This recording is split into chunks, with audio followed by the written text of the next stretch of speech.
One of the biggest myths in business is that the problem is lack of time.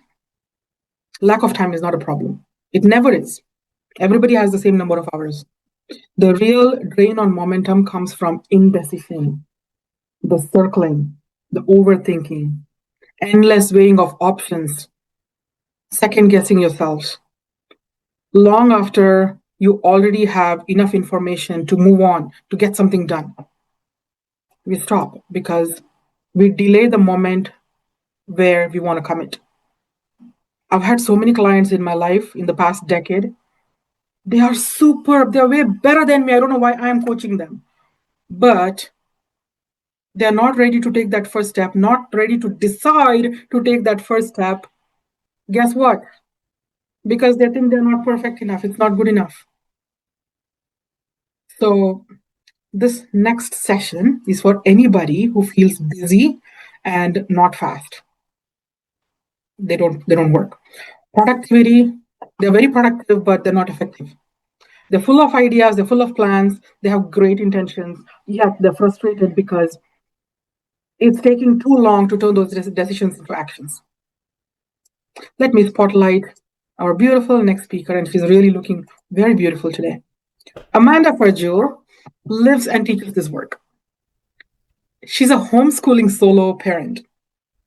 I have admired homeschooling. I wish I was homeschooled. I was bullied at school.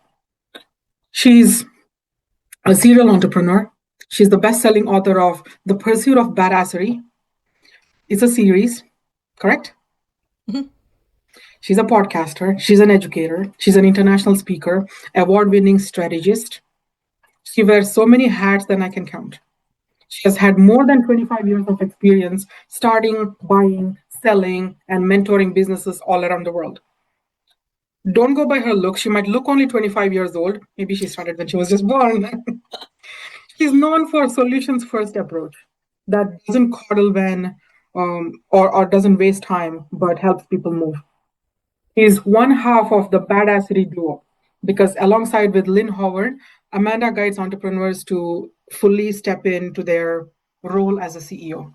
She helps leaders build businesses that are scalable, sustainable, sellable. Her work is all about clarity, confidence, and intentional execution. And it aligns perfectly with what we are doing here today, getting us done. Please give your full attention and a warm welcome to Amanda as she walks us through why decisive is really the new productive. Take it away, Amanda. Thank you so much. I'm so honored to be here, Summer. Thank you for hosting this incredible event. And yes, decisive is the new productive, just like orange is the new pink or whatever you want to call it. I love helping business owners and leaders around the world get shit done because there is so much to get done. Life's hard. We have so many things on our plate. We have just spinning plates going nonstop. And we often hide behind the concept of being busy. You're too busy to do things. You're too busy to do this. I'm so busy today. And I do a lot of things, not going to pretend that I don't do a lot of things. And I would never consider myself busy because I still have time to do the things I like to do. I still have time to read 100 books a year and travel. And so we're going to talk a little bit today about getting out of our own way and really making the decisions that matter in our business. So I'm going to attempt the very scary thing. This is like the scariest part of any presentation, to get Zoom to cooperate with the screen share. So hold tight for 1 second. Let's see if we can make it work. Drum roll. Will it work? Perfect. Hey. So decisive is the new productive. How badass leaders like you eliminate indecision and execute faster and clearer. So I'm going to start by saying something that most CEOs and leaders don't expect to hear, and that is that you do not have a time problem. You do not have a focus problem. You do not have a motivation problem. You have a decision problem, or more likely an indecision problem. As Summer said, we all have the same 24 hours in the day, and I know that feels really, really hard because, current Amanda with kid and businesses and all the hats feels a lot different than 20-something Amanda, who had all the time in the world and would work out for 3 hours in the afternoon and then take a nap and then go eat. I mean, they feel like a different set of 24 hours, but they are absolutely the same 24. It's just how we go from there. You are not burned out because you are doing too much. You're burned out because you keep carrying decisions that should already have been closed. You keep doing too many of the things that aren't important. You decide, you explain it again, and then somebody maybe asks a slightly different variation of the same question, and suddenly the decision that you thought you had finished feels open again. So you explain it again. And maybe you soften it. You say things like, let's just see how this goes. And without realizing it, you just taught your team and everyone around you that this decision that you thought you made isn't real yet. And exhaustion doesn't show up on your calendar. It's not color-coded and highlighted in special little Post-its that you put everywhere, but it drains you anyway. And from the outside, it looks like productivity. Meetings, movement, to-do lists, all the things. It feels like momentum. And outwardly, it might look like momentum, but are you really getting where you want to go? Or are you just a hamster in a wheel spinning really, really fast, but not getting anywhere you want to go? From the inside, this feels a lot like friction, like tension, and it feels like nothing is really landing, at least not in the spot that you want it to land. Honestly, we've been sold this lie about productivity, and we think that it's about managing time better. And it is, to some extent, about managing time better. But it's not just about having more tools and more systems and more optimization. It's really about prioritizing what matters, not necessarily doing more things. It doesn't matter how many tools you have if these apps aren't replacing the clarity. It doesn't matter how many meetings you have, most of which should probably have just been an email, because discussion without direction and without decision is just noise. It's more things you're putting on your plate. And you can optimize all the living long day, but your efficiency isn't going to fix your indecision. Productivity isn't about doing more. It's about deciding and then really letting that decision stick, because a lot of times we whiffle waffle. We go back on what we think is going to happen. So today is not about squeezing more into your schedule. I'm sure if any of you are like me, you have quite a few things on your schedule. You're shuffling around, you're picking up one kid at one thing and another kid has to be dropped off somewhere else, and then your spouse suddenly needs you, and then a business call, and things are happening. But today isn't about doing more. It's about reclaiming your authority as a leader, as the CEO, as the boss lady or the boss guy. We want you to be that, because leadership doesn't come from effort. In fact, some of the most incredible, amazing, inspiring leaders I've ever met in my life make it seem effortless. Think about those times you go into a networking event and it just seems like they're effortlessly ready. They're effortlessly on. That comes from clear decisions. Decisive is the new productive. Now, indecision is a silent tax that we all pay exponentially. It's the quiet killer of your momentum. It's not going to scream at you. It's not going to set off alarm bells. It is going to stall you out. It shows up in projects that never quite work, in offers that are still in draft mode, in meetings that exist only because the last meeting you had didn't really end with a full, complete decision. This means slower execution, where every open decision delays action across your entire organization, even subconsciously. Where you have weaker confidence, not just your own personal confidence. Throw in the chat right now a 1 if you've ever felt imposter syndrome roll up. That's that weaker confidence that we all feel occasionally, but it also reverses onto your team, because all that whiffle waffling, all that back and forth in your decisions teaches your teams to question their own judgment. Is this the right thing? Am I ready? Is this going to get me where I need to go? And then it really, over time, and even often not over time, it can erode your authority, because your leadership credibility crumbles when everything has to backtrack. And this silent tax compounds daily, and not the good kind of compounding, like your compound interest. We're not looking at that. This is compounded daily. Now, indecision doesn't look super dramatic. In fact, I would argue that indecision looks the opposite. It looks easygoing. It looks smooth. I'll figure it out. We'll work on this together. Don't worry about that. We'll get to that later. And to me, it looks really, really slow. And slow erodes your confidence. So here's what leaders miss. Here's what leaders miss. Indecision is not neutral. It is expensive. This is your offers that are stuck in like, oh, I just have to tweak this. Or how many of you have tweaked your sales sequence or your funnel or your website for the 400th time this month? Maybe tweaked a graphic. This perpetual tweaking prevents the launch. And I mean launch in a very open sense of not just like launching a new product, but in whatever it is you're trying to do next. This is all meetings without closure. Discussions that circle back. We'll get back to that. Let's circle back to this. Have you ever said that in a meeting? We'll circle back around to this. This is policies that don't get enforced properly, or that rules shift depending on who you're talking to. For those of you who work in a service business or even a product business, how many of you have tweaked and changed the rules and the policies for a specific person? Change things up. Oh, well, this one client, maybe I'll just make an exception for this one client. Every open decision is taxing your energy. Every unresolved issue drains your focus. Every "we'll visit this later" quietly is weakening your authority. And it absolutely doesn't just affect you. It 100% affects your team. And not everybody has a huge team. We don't all have hundreds of people working for us, but you have a team nonetheless. Maybe that's your family. Maybe that's your friend group. Maybe that's your book club. There's people around you that inadvertently get affected by your indecisiveness.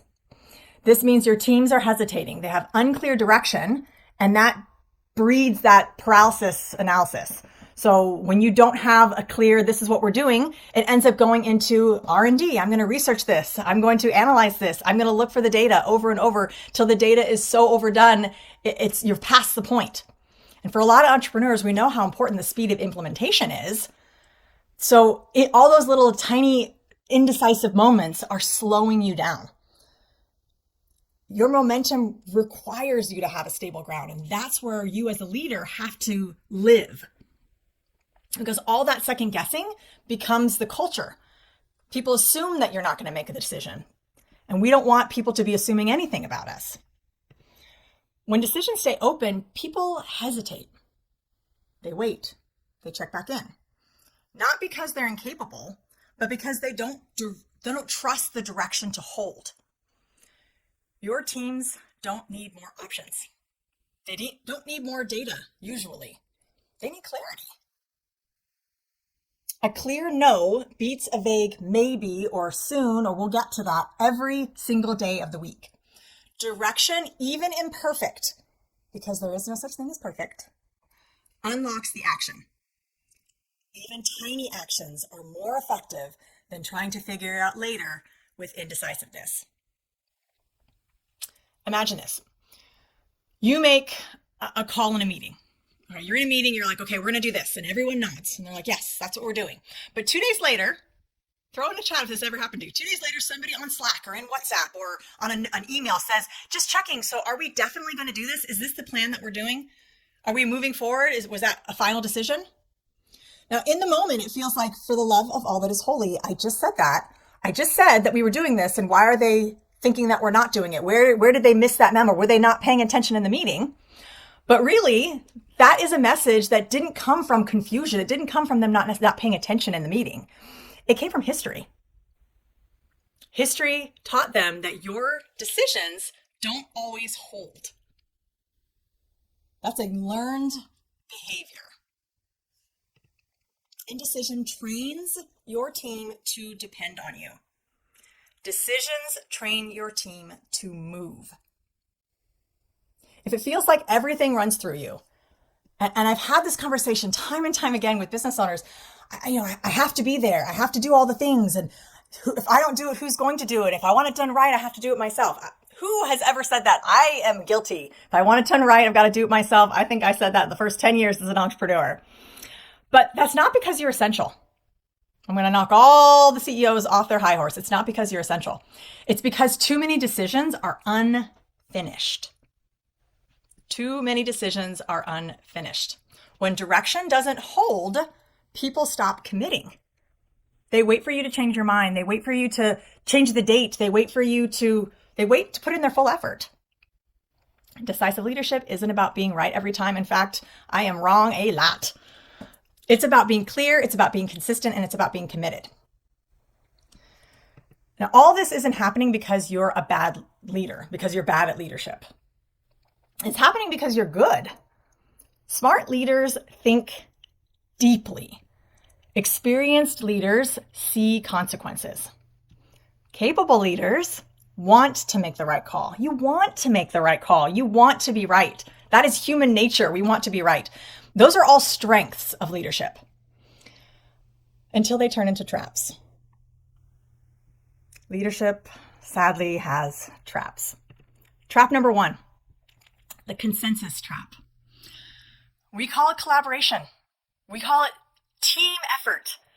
But often it's responsibility avoidance. Gathering input is absolutely valuable. We want to hear from everybody on our team, but deferring the call indefinitely is paralysis disguised as teamwork. Leadership means somebody decides, and that's you. And I'll give an example of my own life here. I have multiple business partners, but in the Badasserie brand, I have a business partner. Right now, I'm in Texas. She's in India. Next week, I'm going to be in Hawaii. She's going to be in Bangkok. 2 weeks later than that, I'll be in Bangkok. She'll be in Vegas. If we had to wait for a consensus every time we made a decision in our business, we would never get anything done based on travel days and time zones alone.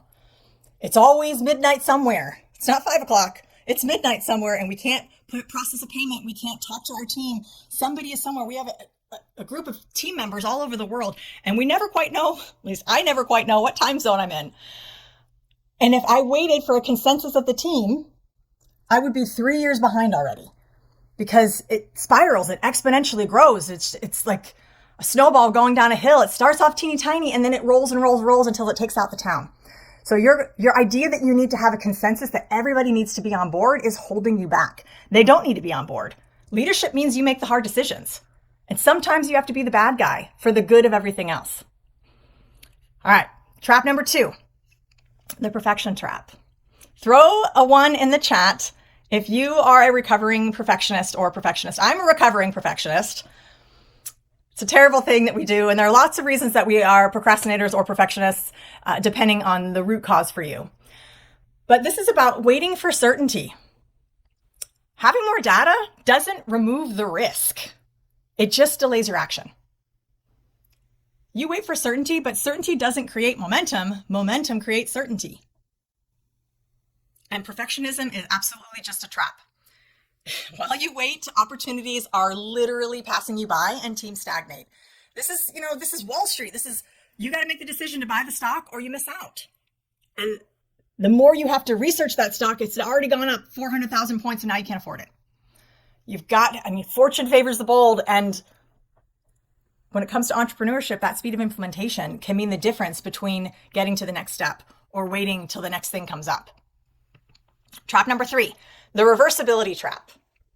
Treating reversible decisions like permanent ones. Okay, not every decision is permanent. You slow down choices that could be tested, adjusted, and improved. A lot of times leaders freeze because they treat all choices like it's life or death, like they're carved in stone. If they make this one choice, they can never go back on anything. But most aren't that way. I actually wrote about this in our first book, The Pursuit of Badasserie, that there really are no wrong decisions. It's not about the decision you make. It's the action steps that happen after the fact. So making the decision should be the easy part. Just move on, get the decision made, and then work on your action steps later. Work on that accountability and that prioritization and whatever happens next. That's what's the important part. The decision, even if technically speaking, it's the worst decision you ever could have made. It's not about that one choice. It's about what happens afterwards, always. So we have to reframe this. High-performing leaders don't wait to feel ready.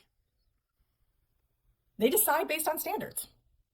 Decisive leaders don't have better information than you. They just act on it faster. They know when to act. And that's a big shift that a lot of people never really make. Because if every decision feels heavy, you are treating them all the same. Not everything is urgent. Not everything is important. Decisive leaders sort out those decisions. Indecisive leaders treat every choice like it could ruin your entire company. Like the whole world is going to crash and burn if they make the wrong decision. And there's more than one type of decision to make in entrepreneurship, in daily life. So first, there are the one-way door decisions. These are the rare things. These are super uncommon. This is hiring key executives. This is major acquisitions. This is brand repositioning. These are the high risk, hard to undo things that come up in your business that really deserve your time, that really deserve strategic data, that really deserve your full deliberation. Then you have the two-way door decisions. Now, this is the most common one that you'll deal with in your everyday life. This is deciding, then you test it, then you readjust. So decide to make the call with the information that you have and the time that you have. Then you test it out. Like run the diagnostics, see the experiment, do the case study, see what it looks like in a real life world condition. And then you adjust, you course correct, you pivot. That was the word of 2020. We're going to pivot. That's based on results. These are the decisions you make all the time. Most decisions live here. This is where speed and learning matter more than perfection. Think of it as like marketing copy. A team hire, a class schedule, or pricing tweaks. These are not forever decisions, but leaders treat them like tattoos instead of dry erase markers. You can go on. Dragging these decisions out doesn't make them safer. It just makes you slower in your development. And then there's the real power move. This is standards-based decisions. Standards are decisions that you make once and enforce repeatedly. Create clear criteria up front. This is where a lot of boundaries come in. Then apply consistently. No redeciding and no answering the same question over and over again. This could look like pricing standards. You set the methodology once and you apply it to all deals. You're not going to change based on your competitor changing their thing. You're not going to change it based on somebody else's sale. You're going to stick to what you have. This could be hiring standards. What are your non-negotiables? You're going to evaluate every candidate the same way. If candidate A goes through this specific list of questions, then that's what candidate B does. If you give them the same scenario or you test them out, you're going to use the same scenario every single time. So you're comparing apples to apples, not apples to koalas. Okay. Then you're going to look at communication standards. Decide your response time expectations and then honor them consistently. How many of you have teams where, some of you are talking on WhatsApp, some of you dropped into the DMs, some people are emailing, some people are texting you, and you never really know how to communicate? Well, you have to be the one to set up those boundaries. And if somebody drops off the communication standard, let's say everybody's supposed to be on Slack, and then that one long-term client or long-term employee who's kind of like buddy, you're like boss buddy with them, they start texting you on the DMs or whatever, you have to be the one to steer it back to Slack, to hold the line of that decision.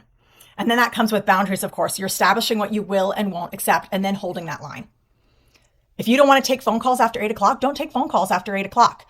And if you often have people calling you at 8:01 being like, what's happening? You can see how old I am based on how I hold my phone. See, it used to be like, yeah.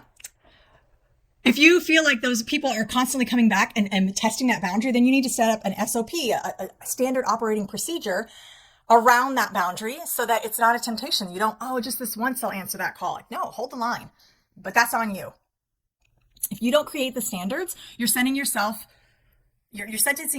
to redeciding forever. Standards aren't restrictive. They are relieving. They remove you from decisions that you've already outgrown. And this is where leaders really become the bottlenecks. I mean, it's just like Taylor Swift said, it's me. Hi, I'm the problem. It's me. If everything is still coming back to you, it's not because you're indispensable. This is a really, really hard lesson to learn. It's not because you are so great. It's because you haven't decided what you no longer decide. No one wants to think that they are making themselves expendable. Like, I don't even need to be part of this business. But when it really comes down to being a CEO, you should be able to leave your business and have it be fine without you. That is a strength as a business owner, not a weakness. We want that. A decision is not finished when you choose. It's finished when you communicate it clearly, enforce it consistently, and stop reopening it, particularly emotionally reopening it. That's how authority compounds. Most leaders think that the hard part is making the decision, but it absolutely is not. That should be the easiest part. The hard part is actually letting it stick and holding yourself accountable. We talked about accountability today, holding yourself accountable to that decision that you made. It's not finished when you choose. It's finished when you communicate it clearly and enforce it consistently. Hold on to those guidelines with those daily actions. Stop reopening it emotionally, because every time you reopen a decision, even casually, even with good intentions, you don't look thoughtful, you look unsure. And uncertainty is contagious. You teach people that nothing is final. And when nothing is final, no one fully commits. This is where authority compounds or leaks. Authority doesn't disappear all at once. It leaks out through 1,000 small, tiny, seemingly minuscule reconsiderations. Now, when decisions stick, everything changes. Meetings get shorter, or they disappear entirely. We've all heard this could have been an email. Execution speeds up because people stop checking back in. Things happen faster because people feel confident to move without your constant micromanaging. Teams move with confidence, not caution. That's because the direction has been held, not because you're micromanaging. We don't want to be micromanaged. As business owners, we know how much we don't want to be micromanaged, to the point where we literally didn't even want bosses. So we want fewer meetings, faster execution, and more confident teams. Because clarity creates momentum, and momentum is what most teams are actually starving for. But the biggest shift isn't external, it's internal. You stop carrying everything in your head. You stop being the emotional safety net for decisions that should already be closed. You stop waking up replaying conversations over and over and wondering if you should have said it differently. How many of you, drop in the chat, have you ever replayed a conversation in your head with an employee, with a coworker, with a networking situation? That weight you've been calling leadership? Leadership isn't supposed to feel like mental clutter. Leadership shouldn't require emotional cleanup every night. Now, I'm not saying we don't have those moments where you're just, ugly crying in the shower after your leadership day, but it shouldn't feel heavy every night. That's not leadership. That's indecision residue. And when you clear it, leadership gets lighter, not weaker. Leadership feels exciting. It feels energizing. It's a reason to wake up in the morning. And this shift changes how you show up, clearer, calmer, more present in what actually matters. So right now, I want you to think about one decision you've been avoiding. Not because it's unclear, but because it's uncomfortable. The one you keep circling over and over, the one that quietly drains your energy. And I know some of you already know what it is because your body just reacted before your brain did. What is that thing that is draining you right now? Because I'll tell you, the cost is not making the wrong choice. It's in the paralysis of making no choice at all. Even making no choice is a choice. And there are plenty of things. I'll give a superficial one. I travel quite a bit, and I know I'm going to have to buy a plane ticket. And even when I know the date I'm supposed to land and I know exactly what I'm supposed to be doing, I will wait and buy a plane ticket. Maybe it'll go on sale, or maybe I can upgrade. Maybe I get a few more points and I can upgrade to first class. I'm not going to book this ticket yet. And what if I want to have a layover in Taiwan instead? And blah, blah, blah, blah, blah, blah, blah, blah. It's taking up space in your brain that's making it heavier. And that decision is already costing you. So instead of carrying it back into tomorrow, we're going to try something different. I'm going to walk you through a simple filter. This is the same filter I use with founders, executives, and leadership teams when everything feels urgent, everything feels important, but nothing feels clear. Now, how many of you are familiar with the Eisenhower matrix? That's something that I use all the time. If you're not familiar with it, drop me a line. I'll talk all day long about the Eisenhower matrix. But I often see people feel like everything is urgent. Everything on their to-do list is important. They have to get it done today. It has to be done by them. It's super important. But that's just not how life works. That's not how decisions work. So here's what the filter I want to walk you through does. It immediately asks, in this decision, Or is this decision actually moving something forward or just making more noise? And we talk a lot about like ruthless prioritization. You're only going to do the things that actually move the needle forward, that actually make you happy. If it's not a hell yes, it's a hell no. So the decision that you're holding on to right now, is it moving something forward or is it just going to make noise? Because most leaders don't have too many decisions to make. They have too many open ones. Too many things that are flitting around in their brain, taking up all that space, time, and energy. This filter cuts through urgency, emotion, and overthinking so you can make a clean call and stop negotiating with yourself.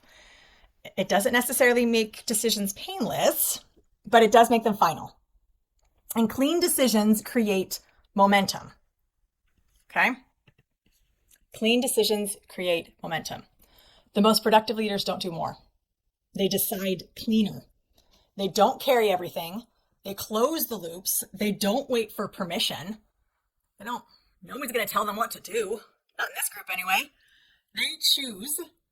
And you don't need another system. You don't need more information. You don't need you don't need more time. You need fewer decisions stealing away your energy over and over again. So that's one of the reasons why I'm giving you the Decisive CEO filter for free. Now, this is not a download that you forget, okay? This is a leadership tool that I use daily. At this point, I use it subconsciously daily, but for all of you, it's something to use daily until you get to that point where you got it all figured out. I use it before meetings, when things feel heavy, when it feels like everything suddenly feels so important. This helps you decide faster, stop redeciding, and lead lighter, where it feels like you're actually excited to be working, not dreading it at the start of the day. You have to have 15 cups of coffee just to get you that energy level. You can grab it here through the QR code. I'll also throw the link into the chat. But this is part of this entire summit. I want you to have this CEO filter so that you can really start to look at your decisions with a discerning eye. And because insight without action doesn't change anything, I want to leave you with a VIP gift. So for those of you who are a part of the VIP, and there is still time to join, Summer can throw that into the chat, the link to be a VIP. I'm also offering a complimentary Badass Amplifier group coaching session. This is a live room with real guidance between myself and my business partner. We have combined over 50 years of entrepreneurial experience. And you bring a decision that you've been stuck on, and we're going to help you close the loop. This is normally a $600 one-off or something that's available exclusively through our Badass Amplifier program. But today it is a VIP gift that any of you can collect, and you still have time to sign up. And I'll do one more little sweetener. For the first person to sign up in this group for the VIP, I'm also going to send you a signed copy of our book, The Pursuit of Badasserie. This is the first one in the series. I'll send you a signed copy for the first person who signs up for that VIP coaching session with myself and my business partner, Lynn Howard. We want you to succeed. We want you to be on that next level of decisiveness, because momentum comes from clean, clear decisions, not effort. We want it to feel effortless. It should feel effortless. When you know when you're in that sweet spot, when you are living in your passion, when you are living in that moment, it feels easy. It's not because it is easy. Think about all the experience you have in your life. Was it easy? No, maybe it was simple in some ways, but it's not easy. But it should feel easy when you're in that spot, that sweet spot of leadership, when you're making decisions quickly, efficiently, when you're holding the line. It should feel easy. You're going to decide once, lead better, and move faster. Because decisive is the new productive. And leaders who win the next chapter aren't the ones who hustle harder. Now, there's a positive side of the hustle culture. I believe in the hustle. I love the hustle. I've been doing the hustle for 25 years. I love it. Not just a good dance. But we don't want to hustle harder in the bad way. Leaders who win the next chapter aren't the ones who hustle harder. They're the ones who stop hesitating. And leadership belongs to the people who are willing to choose. Thank you, everyone. I am open for questions. I wanted to leave extra time if anybody had questions. And of course, I will throw into the chat a link to that CEO decision filter, because I want you to be part of the fast-moving crowd. Thank you. Thank you. And yeah, I need to get better at making decisions. Indecisions definitely makes people lose their trust in you. Momentum creates certainty, not the other way around. That is so true. That hit me really hard because just because certainty comes from momentum and momentum comes from certainty. But you know what? It used to kill me to reverse my hard decisions. That one time I had to say, sorry, I changed my mind was so hard. But what I'm taking away from this is leadership should not carry emotional weight of someone else or your team. So, you guys, you have questions for Amanda? Raise a digital hand or unmute and ask. Go, Nicole. Hey, so I just want to say thanks. I love that part where you're basic. I mean, to me, it was a kind of don't be the emotional support CEO, right? Yeah. There's a time and a place, but there's a definite, hey, I got to disconnect right now. I said I was going to disconnect at 5. I'm done. You should be done at 5. Tell ready to, pull that trigger because people will push you and they will test those boundaries and they want to see if they can trust you as to be the good leader. Did you set all that up? And I want to say thanks for saying that because it's important for people to really hear, and that's part of the badassery that you bring is you're really calling it. You're not just using the name and you're actually stepping into that role, or you definitely stepped into that role before, but you're here today doing that. I love that. I want to say thanks. Thank you. And I believe wholeheartedly that you train people how to treat you. And I used to in my earlier days and young Amanda days, I used to feel like if I was always available, it made me a better leader. Oh, just text me anytime, call me anytime. I can solve the problem. And I used it as a way to tell people that I was approachable and that I can help you solve your problem and I can be the better leader. And no, it means I had no boundaries and people walked all over me and they were never self-sufficient because like, oh, well, I'll just text Amanda. It's 3 a.m. her time, but I'll text her and she'll figure it out because it's too much work for me to figure it out on my own. And I don't want to, I'm too lazy. I mean, not to be rude, but I'm too lazy to figure it out. I can't Google search this. I mean, we don't want to teach people how to treat us like that. We don't want to be treated like that. And you have to be the one to hold the boundary. And if it's a new boundary, like let's say after today, your whole world has changed, let's say that your whole world has changed and you're going to set a new boundary.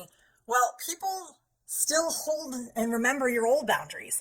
So you're going to have to tell them more than once. You're going to have to correct them more than once. And it might be some awkward conversations and it might feel sticky, but ultimately it's going to get you to that place because you absolutely teach people how to treat you, but you've got to be the teacher there. You can't be buddy with it. You've got to be the one to hold that leadership role and you've got to be the one to hold to it because they're only doing what you've already taught them.